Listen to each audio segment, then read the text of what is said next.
Zoti Kurti dhe Zoti Abdigjiku kanë shumë çka për të biseduar. Disponimi dhe atmosfera ka qenë e mirë, do të jenë të gatshëm që të votojnë për qeverinë Kurti 3. Kjo seancë të jetë seancë konstituive si për institucionin e Kuvendit Kosovës, por edhe për qeverinë Kurti 3. Kjo ftesë është një ftesë më se normale dhe besoj që Zoti Lumir Abdigjiku do t'i përgjigjet pozitivisht ftesës për një takim. Normalisht ne besoj që dhe Zoti Kurti dhe Zoti Abdigjiku kanë shumë çka për të biseduar dhe diskutuar. Kemi të bëjmë edhe me konstituimin e institucionit të Kuvendit, por edhe institucioneve tjera.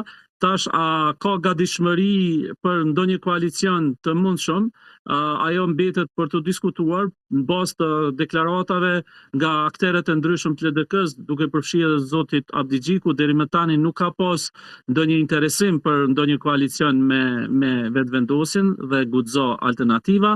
Por sidoqoftë, këto takimi janë të mirëseardhura, janë të mira, dhe na jemi me 48 deputet në bazë të certifikimit të deputetëve dhe me 48 deputet edhe me pakicat jo serbe nuk mund që ta bëjmë qeverinë. Kështu që kjo e shtron nevojën që ne të kemi bashkëpunime tjera dhe mendoj që ka disponim, ka vullnet edhe nga parti tjera, duke përfshi edhe deputetet e partisë Nisma Social-Demokrate që t'i bashkohen në qeverisë Kurti 3 dhe të japin kontributin në qeverisjen e Kosovës në periudhat në vijim.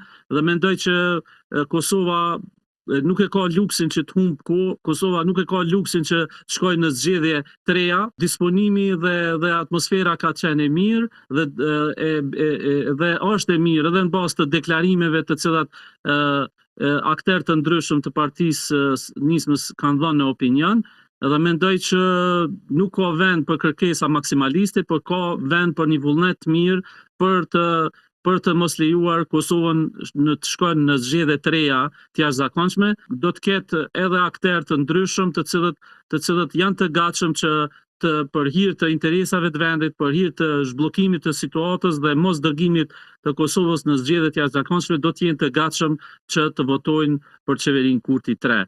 Për emrat përveçëm dhe për emrat të deputetëve, për këtë nuk është edhe mirë dhe nuk është e nevojshme që të zbulohen, por besoj që do të ketë numrat mjaftueshëm për qeverinë Kurti 3. Për konstituimin e Kuvendit nuk do të kemi problem dhe ajo besoj që do të shkojnë mirë dhe pa probleme.